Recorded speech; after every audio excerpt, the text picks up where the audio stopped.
Auto insurance can all seem the same until it comes time to use it. So don't get stuck paying more for less coverage. Switch to USAA Auto Insurance and you could start saving money in no time.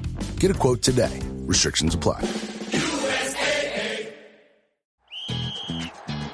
Hilton brings you new ways to stay. With experiences that let you capture the glory days. Introducing the Graduate Hotels.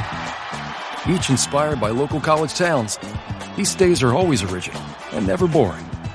Get in touch with traditions all across the country and enjoy a stay that's a class above the rest. Book at Graduate Hotels with Hilton Honors Points at Hilton.com. It's a win-win. Hilton, for the stay.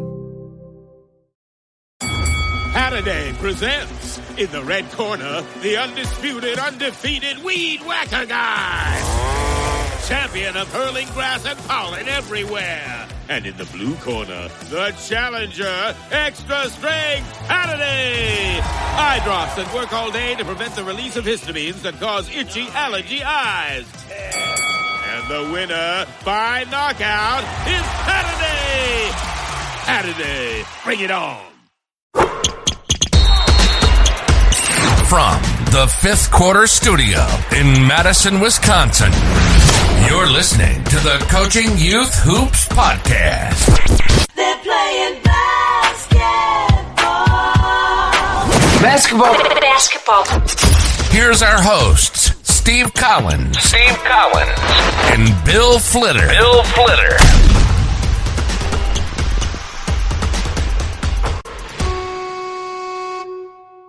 That's on mine. All right, welcome to Coaching Youth Hoops, episode Coach 20.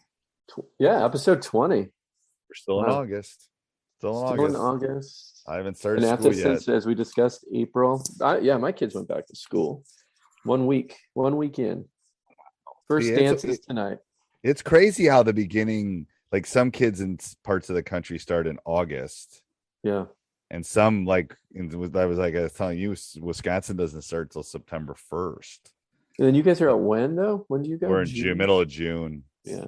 So we get out in May. Yeah. I'd rather have it that way, to be honest with you. Everyone wants to get going in the spring. This time of year, everyone's ready. End of August, everyone's kind of ready to get back at it. All right, so this was your topic idea, right? Yeah. So lessons. Today's topic is on lessons learned of being a youth coach and what you would do differently, or what we would do differently looking back. So actually, this idea came as I'm working on the basketball practice plans website, and I'm thinking, what's the ideal situation? Like, what is, now that I have time, a lot more knowledge, kind of step back, seeing the high school players come in. If I had a magic wand and told every youth coach, at least in my community, please do this because they're coming in not knowing how to do these, X number of things. So basically lessons learned as a youth coach, what you would do differently, if it's something you would teach differently, maybe your practice plans would be different, what you focus on would be different. What are your thoughts on that, Coach? Like I told you before we jumped on, I think I could do this for like 3 hours, but a lot of lessons learned. I thought I knew more being a high school coach, that the youth was going to be easy. And I don't necessarily think it was. You know what I'm saying? It's like, I could just at the younger ages, I would say elementary ages. So K through kindergarten through third or fourth. Yeah, maybe fourth or fifth. Okay. I definitely probably would have kept more kids. I probably would have equally distributed the playing time a little bit more. I was pretty good about that through 8th grade. Just from a developmental standpoint, I think. It's so hard because there's a lot of them aren't strong enough to do a lot of things. So I think I would have spent more time on ball handling, more time on things that they physically could do.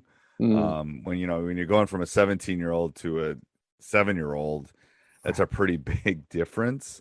So I would have done that. I couldn't find a youth coach to take my son's team.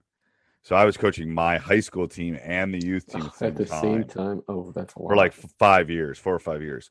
So in retrospect, I maybe would have spent some more time trying to find someone that could have done that. Yeah. Because I think that would have been better for them and better for me probably. Because you can definitely be thinned out a little bit. I probably would have played less and practiced more, especially at the younger ages, before 5th or 6th grade. So less games. Is that what you're saying? Less physical, like driving somewhere games. Okay. Probably more games in a practice, but probably more practice and fun things like that. I didn't tend to lose kids, but I think from a developmental thing, I think that would have been a good skill development for them, I think. So fewer on the road games type of games versus maybe even inter squads would have been fine, but whatever. We didn't need to in 4th grade travel 45 minutes. We just didn't really need to do that on a week for the whole weekend kind of thing, you know. Yeah. And the hard part is when you're a youth coach and you're starting out, you don't know any better. Right. Sometimes. And you're excited and your kid's excited and you're like, oh, let's go. You get the whole future ahead of you. Like, right. He or she, you know, is going to go to the next level and play. Already know this in 4th grade. Right. Yeah. I'm going to get a little bit more granular with mine. Spent way too much time on a offense. Oh, way gosh, too much. Like, yes. And not again, I even broke it down into simple, very simple terms with them. But at the same time, like, what am I doing? Now I'm looking back in my older self, looking back at my younger self. If I could have just done more ball handling. If we had an hour practice, a ball's got to be in their hand. The only time it shouldn't be is when they're doing defense, right? Right. Something where you're constantly moving with the ball, becoming a better ball handler, and because they can do that. They physically can do it. Correct. Like physically do it. Like if it's the right size ball, they can do it. There's other things they physically can't really do. Shooting threes, right? Depending on the age. But if you're, 6th grade and below, 5th grade and below, although kids are getting a little bit stronger shooting threes because that's what they want to do. But at the same time, it's, what's the purpose of a youth coach? It's not to win games. And I think a lot of youth coaches get lost on that, get caught up in this competitive spirit. That's the only way they're going to have fun if they win, correlating wins with your worth, right? What are the parents going to think?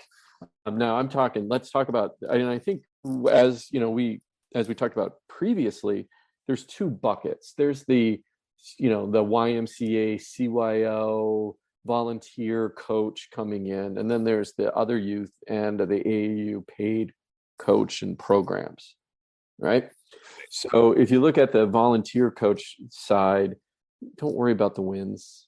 Make sure number 1 is that they're having fun.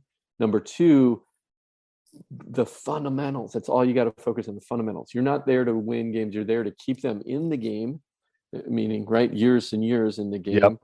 Ball handling skills, and the basics of shooting, not threes, layups and mid range, passing. It's like all the fundamentals. Reinforce that.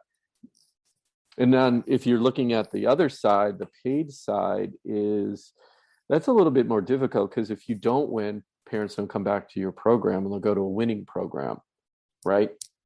Right. But I also think you're doing those kids a disservice long term. One, they get burned out because the pressure that's on them, and you're putting the dollar before the health of the child and the development of that child. Right. So there's a couple things I think that are big. Is the winning thing. I fought that hard in basketball, but I think it was harder in baseball for me. Like Little League was harder not to try to go get like.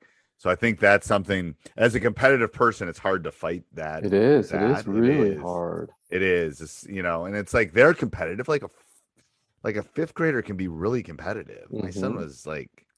My son got good grades in elementary school, and in the only bad comment he ever got was his Phi Ed teacher said he was too competitive. Phi Ed. That was All Phi right. Ed. He got it like 2 years in a row, and it's like, oh crap, what do I do about this? Because I'm okay with too competitive. I know, in Phi exactly. Ed. In Yeah. Phi Ed. Yeah. Like, oh crap. Is he? And then I asked, is he not being a good sport? Is he not how? He's doing all that. He's just too competitive. It's like, I don't know how I turn that off. Sorry Yeah. about that. That's genetic.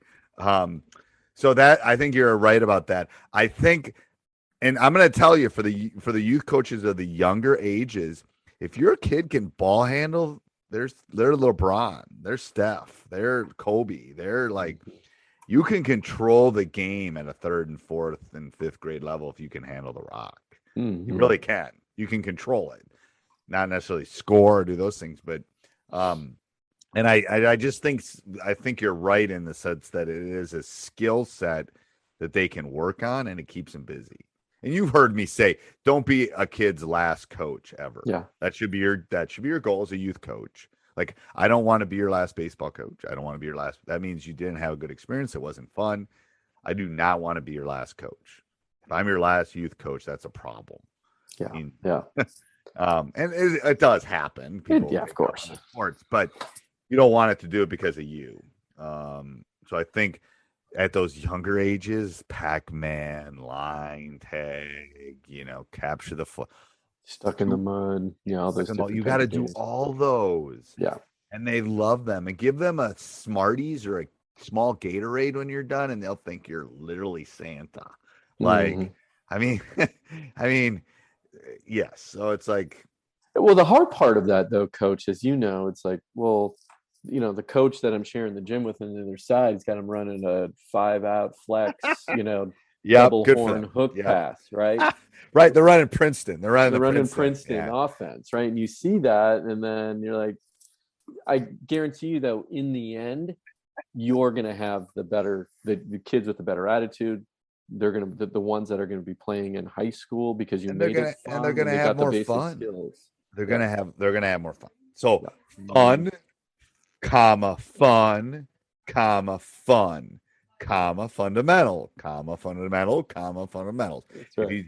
If they have fun and fundamentals, there you go. And you teach them the fundamentals, that's what you should do. Now, don't get me wrong. When they reach late elementary, maybe they're a traveling team and they're 6th grade or so, things change. Yep. All of a sudden, we put in offenses and defenses and trap and deal with pressure.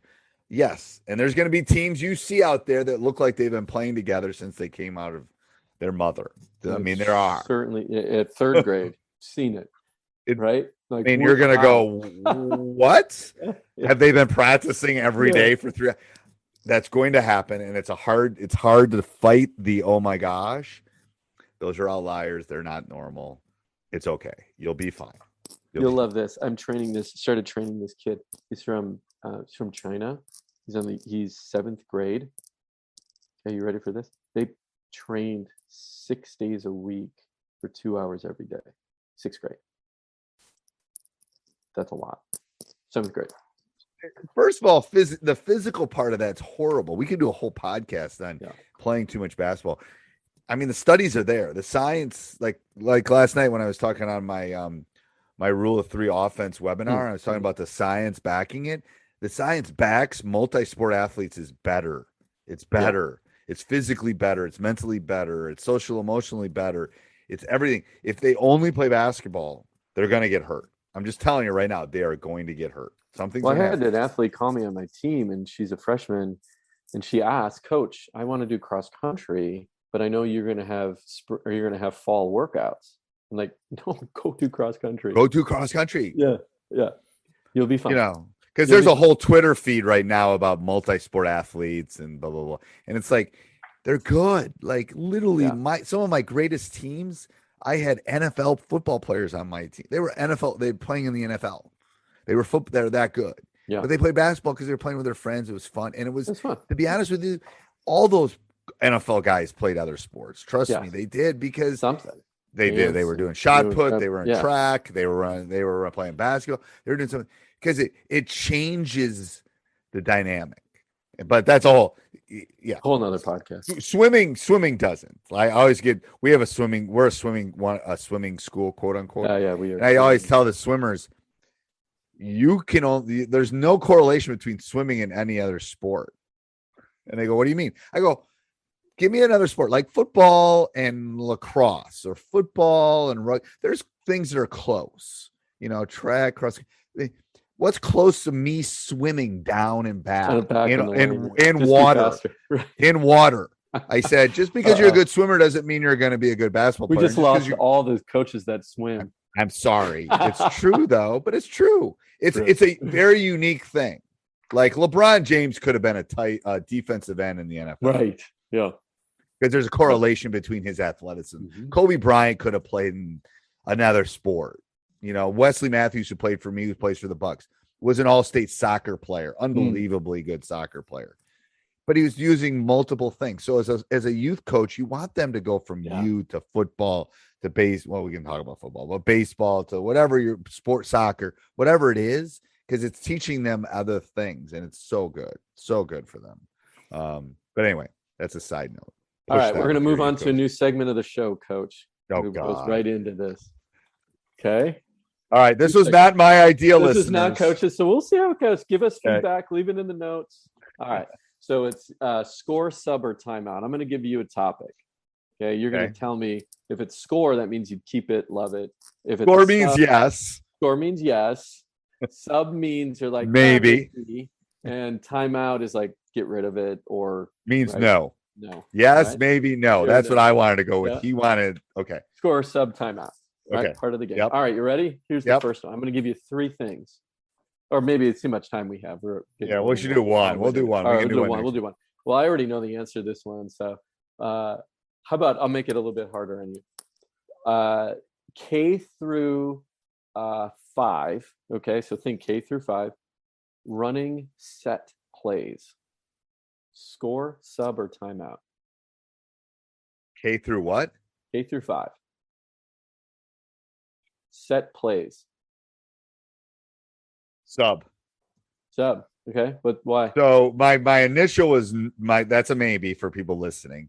I was gonna go with timeout, which was no, but I think there are teams, and I've coached teams and I've seen teams that by the 5th grade level, they are ready for that. They're ready to be pushed. That's why I put it as a maybe. I would say most teams are a no or a timeout. Like you shouldn't be running plays.